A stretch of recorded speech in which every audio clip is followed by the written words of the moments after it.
କିନ୍ତୁ ଲାଷ୍ଟ ଦୁଇ ଦିନ ଯେଉଁ ବର୍ଷା ହେଉଛି ସେ ହେଇପାରେ ୱେଷ୍ଟର୍ଣ୍ଣ ମାନେ ପଶ୍ଚିମ ଭାରତ ବା ସେପଟୁ ସାଇଡ଼ରୁ ଇରାନ ଫିରାନ ସାଇଡ଼ରୁ ଗୋଟେ ଷ୍ଟ୍ରିମ୍ ଅଫ୍ ଏୟାର ଆସୁଛି ବାୟୁମଣ୍ଡଳ ଉପରି ଭାଗରେ। ଆଉ ସମୁଦ୍ର ପଟରୁ ଆମର ପ୍ରାୟ ଦକ୍ଷିଣ ପଶ୍ଚିମ ଦିଗରୁ ୱିଣ୍ଡ ଫ୍ଲୋ ରହୁଛି, ଯେଉଁଟାକି ଉଷ୍ମ ଏବଂ ଜଳୀୟ ବାଷ୍ପ ଭରା। ଆଉ ସେପଟରୁ ଆସୁଛି ଡ୍ରାଇ ଶୁଷ୍କ ପବନ। ଏ ଦୁଇଟାର କମ୍ବିନେସନ୍ ସେଇଟା ଓଡ଼ିଶା ପାଖାପାଖି ଫେଭରେବୁଲ୍ କଣ୍ଡିସନ୍ ରହୁଛି। ଦୁଇଟା ଯାକ ଗୋଟାଏ ପଏଣ୍ଟରେ ଓଡ଼ିଶା ବା ନିୟର ବାଇ ଉପକୂଳ ପାର୍ଟରେ ସେ ତା'ର ମାନେ କଲିଜନ୍ ରହୁଛି। ସେଠି ଅଟୋମେଟିକ୍ ଏୟାର ମାସଟା ଉପରକୁ ଉଠୁଛି। ଉଠିଲା ପରେ ଆପଣଙ୍କର ଘଡ଼ଘଡ଼ି ଜନିତ ବର୍ଷା ସୃଷ୍ଟି ହେଉଛି ଏବଂ ବର୍ଷା ହେଉଛି ତାପରେ ଆଉ। କିନ୍ତୁ ଯେଉଁ ବର୍ଷା ରହିଛି ସେ ବର୍ଷାରେ ଆପଣଙ୍କର ଚାଷ ପାଇଁ ଫେଭରେବୁଲ୍ ରହିଛି। ଫର୍ଦର ଯେଉଁ ଲୋକ ବିଲ ଚାଷ କରିପାରିବେ, ମାନେ ଯେଉଁଟାକି ନେକ୍ସଟ ଯେଉଁ ଖରିଫ ଫସଲ ଲଗାଇବା ପାଇଁ ଫେଭରେବୁଲ୍ କଣ୍ଡିସନ୍ ରହିଛି। କାଳବୈଶାଖୀ ଅକେଜନାଲି କେଉଁଠି ନା କେଉଁଠି ହେବ। ମାନେ ଗୋଟେ ଟ୍ରାଫ୍ ଲାଇନ୍ ରହୁଥିଲା, ଯେଉଁଟାକି 5 ତାରିଖରୁ ବର୍ଷା ଲାଗି ରହିଥିଲା। କିନ୍ତୁ ଲାଷ୍ଟ ଦୁଇ ଦିନରେ ଯେଉଁ ବର୍ଷା ହେଉଛି ସେ ହେଇପାରେ ୱେଷ୍ଟର୍ଣ୍ଣ ମାନେ ପଶ୍ଚିମ ଭାରତ ବା ସେପଟୁ ସାଇଡ଼ରୁ ଇରାନ ଫିରାନ ସାଇଡ଼ରୁ ଗୋଟେ ଷ୍ଟ୍ରିମ୍ ଅଫ୍ ଏୟାର ଆସୁଛି ବାୟୁମଣ୍ଡଳ ଉପରି ଭାଗରେ, ମାନେ ମିଡ଼ିଲ୍ ଲେଭେଲରେ ଆସୁଛି। ସେଥିରେ ଶୁଷ୍କ ଏବଂ ମାନେ ସେଠି ଏୟାର ମାସ୍ ରହୁଛି ସେଥିରେ। ଆଉ ଯଦିଓ ଡ୍ରାଇ କୋଲ୍ଡ ୱିଣ୍ଡ ରହୁଛି, କିନ୍ତୁ ଆଉ ସମୁଦ୍ର ପଟରୁ ଆମର ପ୍ରାୟ ଦକ୍ଷିଣ ପଶ୍ଚିମ ଦିଗରୁ ୱିଣ୍ଡ ଫ୍ଲୋ ରହୁଛି, ଯେଉଁଟାକି ଉଷ୍ମ ଏବଂ ଜଳୀୟ ବାଷ୍ପ ଭରା। ଆଉ ସେପଟରୁ ଆସୁଛି ଡ୍ରାଇ ଶୁଷ୍କ ପବନ। ଏ ଦୁଇଟାର କମ୍ବିନେସନ୍ ସେଇଟା ଓଡ଼ିଶା ପାଖାପାଖି ଫେଭରେବୁଲ୍ କଣ୍ଡିସନ୍ ରହୁଛି। ସେଇଟା ଉପରକୁ ଉଠୁଛି ଏବଂ ଆପଣଙ୍କର ଘଡ଼ଘଡ଼ି ବିଜୁଳି ଜନିତ ବର୍ଷା ସୃଷ୍ଟି ହେଉଛି, ବର୍ଷା ହେଉଛି। ଯାହା ଜଣାପଡ଼ୁଛି ସେ ଏୟାର ମାସଟା ପୁରା ଓଡ଼ିଶା ଉପକୂଳକୁ ଆସିଗଲାଣି, ଧୀରେ ଧୀରେ ବଙ୍ଗୋପସାଗରକୁ ଯିବ। ଆଉ କାଲିଠୁ ତା'ର ବର୍ଷାର ପ୍ରଭାବ କମିଯିବ, ପ୍ରାୟ ନ ହେଇପାରେ, ଯଦି ହେଲା କୋଉଠି ଗୋଟେ ଦିଟା ଜାଗାରେ ହେବ।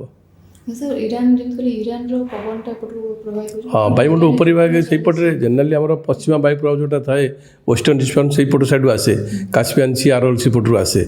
କିନ୍ତୁ ସେଠି ଗୋଟେ କୌଣସି କାରଣରୁ ହେଇପାରେ ଗୋଟେ ଷ୍ଟ୍ରିମ୍ ଅଫ୍ ଏୟାର ସେଠୁ ଆସୁଛି, କୋଲ୍ଡ ଏୟାର ସେଇଟା ଆସୁଛି। କିନ୍ତୁ ଆମର ସମୁଦ୍ର ପଟରୁ ଯେଉଁ ଉଷ୍ମ ଜଳୀୟ ବାଷ୍ପ ଯାଉଛି, ଦୁଇଟା ଯାକ ଗୋଟାଏ ପଏଣ୍ଟରେ ଓଡ଼ିଶା ବା ନିୟର ବାଇ ଉପକୂଳ ପାର୍ଟରେ ସେ ତା'ର ମାନେ କଲିଜନ୍ ରହୁଛି।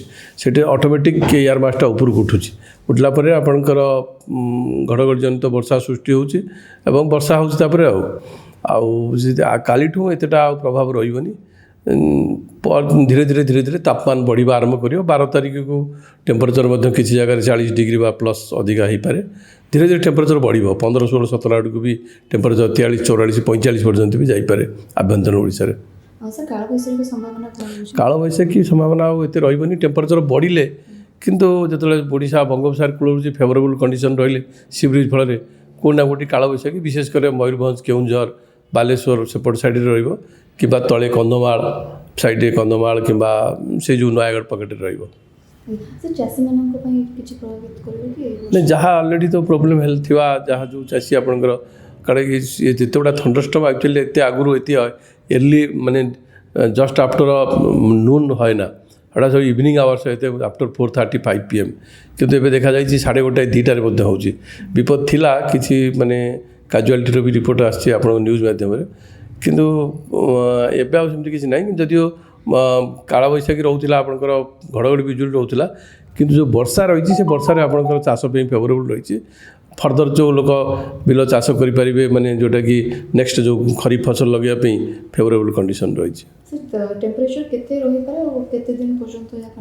ଟେମ୍ପରେଚର୍ ବର୍ତ୍ତମାନ ଆପଣଙ୍କ ସେଇ କାଲିଠୁ ଟେମ୍ପରେଚର୍ ବଢ଼ିଯିବ ଆଭ୍ୟନ୍ତରୀଣ ଓଡ଼ିଶାରେ। କିଛି ଜାଗାରେ 37 ପର୍ଯ୍ୟନ୍ତ ଯାଇପାରେ, ଉପକୂଳ ପାଟରେ ବି ସେଇ 34-35 ପର୍ଯ୍ୟନ୍ତ ଯିବ।